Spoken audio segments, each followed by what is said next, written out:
Mga kaparokya, our topic for today is about sa pagpapasinaya or yung groundbreaking ceremony ng new City Hall project sa pangunguna po yan ng butihing Mayor Vico Soto.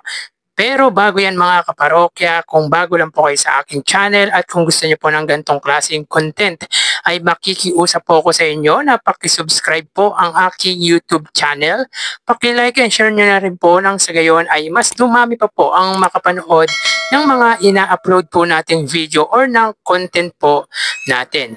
Maraming salamat po sa inyo mga kaparokya at sobrang na-appreciate ko po kayo. Anyway mga kaparokya, magpapakilala po muna ako sa inyo. Ako nga po pala si Mervin, the man behind Kaparokya TV. Kamusta kayo mga kaparokya? Naway nasa mabuting kalagayan kayo habang pinapanood nyo po ang video ko na ito. So yun nga po mga kaparokya, last Wednesday, October 15 ay isinagawa nga po yung groundbreaking ceremony ng New City Hall project. Proyekto po ito ng butihing Mayor Vico Soto at of course, bidang-bida po dito yung matandang revolving tower na talagang kumikinang po sa ganda dahil nga po sa ilaw. Kumbaga, ito po ang bida sa nasabing event or yung sinatawag nga nating groundbreaking ceremony. Anyway, mga kaparokya, dinaluhan po ito ng mga matataas na opisyal ng Lungsod Pasig tulad nga po ni Mayor Vico Soto, Vice Mayor Dodot Jaworski, Congressman Roman Romulo at yung City Council and of course yung mga barangay captain and mga staff po ng Lungsod Pasig. Ito po mga kaparokya ang iiwang legasiya ng butihing Mayor Vico Soto del. Alam naman po natin mga kaparokya na ito na po ang huling termino ng butihing Mayor Vico Soto bilang alkalde ng nasabing lungsod. And according to him, sa mga past interviews po ng butihing mayor ay umaabot po sa halagang 9 billion pesos or 9.2 billion to be exact ang amount ng New City Hall or ng proyektong ito. So mababa na po mga kaparokya ang halaga ng nasabing proyekto. Kung magtuloy-tuloy ito mga kaparokya, ito na po ang maituturing na world-class City Hall sa buong Pilipinas. Walang imposible pala mga kaparokya na gawin ang gantong klaseng proyekto from LGU kung maayos ang namumuno at hindi corrupt. So, panoorin po natin ito mga kaparokya. Ilalagay sa papel ang butas ng ating council. Pangungahan po ito, Vico Soto, syempre susunod po ang ating Congressman Roman Romulo. Susunod po ang ating Vice Mayor Dodot Jaworski. Susunod po ang PCH's Chairman Edwin Reza.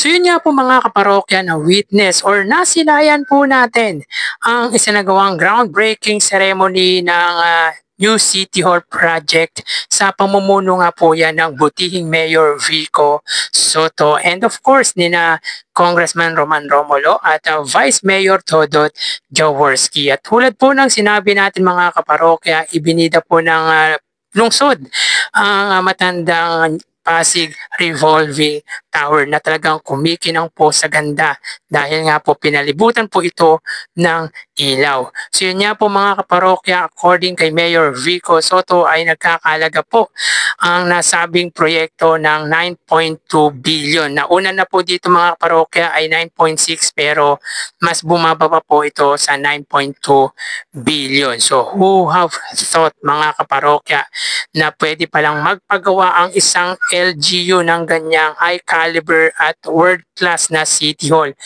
Yan ay walang iba kundi ang Pasig government sa pamumuno nga po yan ng butihing Mayor Vico Soto. Yan ang nagagawa mga kaparokya kapag hindi po corrupt at malinis po ang inyong leader. Anyway mga kaparokya, makakatulong po sa turismo ng nasabing lungsod, makakatulong po sa ekonomiya ng nasabing lungsod ang gagawing new City Hall project sapagkat pwede po ito maging tourist spot at isa po tayo mga kaparokya sa nananabik or very excited na masilayan niya po ang nasabing proyekto dahil ito nga po mga kaparokya ang kauna-unahang City Hall na na grabe sa ganda dito sa Pilipinas. Talagang gumawa or gumagawa ng kasaysayan ang butihing Mayor Vico Soto, which is pwede sabihin na natin na ito nga po ang may iwang legasiya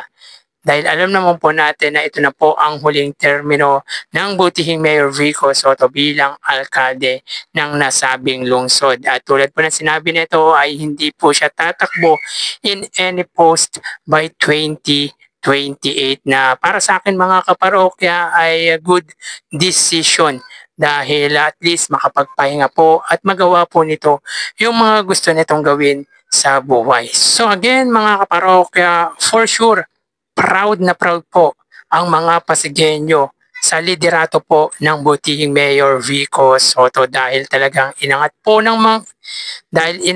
talaga ng butihing Mayor Vico Soto ang moral ng mga Pasigueño dahil nakilala po ang lungsod Pasig buhat ng pamunuan ng butihing mayor ang nasabing lungsod. Nakilala po ang lungsod Pasig sa buong Pilipinas dahil nga po hindi po corrupt ang kanilang leader. Talagang kahanga-hangang tunay mga kaparokya ang isang butihing Mayor Vico Soto dahil sa linis, sa paglilingkod, sa maayos at sa galing po nito sa pag-manage ng isang lungsod. At sana po mga kaparokya, lahat po ng leader ng ating bansa ay tulad ng maging mindset po ng butihing Mayor Vico Soto sapagkat kung ganyan po mag-isip ang mga leader or yung mga namumuno po dito sa Pilipinas ay wala pong imposible na umunlad po ang ating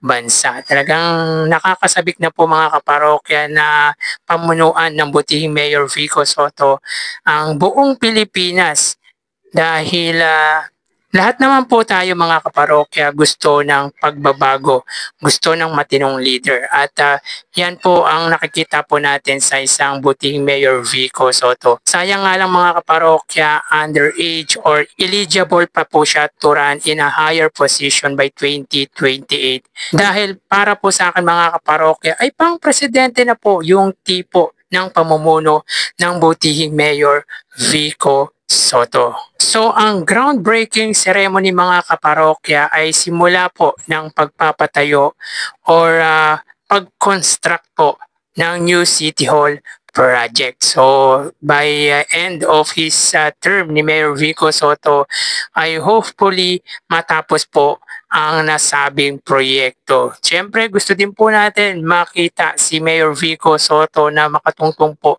sa kanyang proyekto sa iiwan nitong legasiya. Yan nga po ay ang New City Hall project ng lungsod po ng Pasig. Dahil yan po ay proyekto nito. Talagang pinagsumikapan nito, talagang ipinaglaban nito na mabuo ang nasabing New City Hall. Dahil mga kaparokya, tama naman po ang buting Mayor Vico Soto. Kung gagawa ka na lang ng isang bagong City Hall ay pagandahin na. Pang world class mga kaparokya dahil ang Pasigueño din naman po ang magbe-benefit nito in the next 100 years. Malaking tulong po yan mga kaparokya sa ekonomiya at turismo po ng lungsod po ng Pasig. Kaya good decision din para sa butihing mayor ang gawin ang nasabing proyekto. Talagang kahanga-hanga nga po yung, of course yung mga leader, hindi lang po si Mayor Vico Soto dahil tulong-tulong naman po sila dyan. Pero hindi po mawawala na pinamunuan nga po ito ng butihing mayor. So kayo mga parokya, anong masasabi nyo patungkol nga po dito? Paki-comment naman po mga parokya yung opinion or yung suggestion nyo at pakidagdagan pa po kung meron po kayong pwedeng idagdag sa sinabi ko. So hanggang dito na lang po tayo mga kaparokya. Mag-iingat po tayo palagi. Thank you and God bless.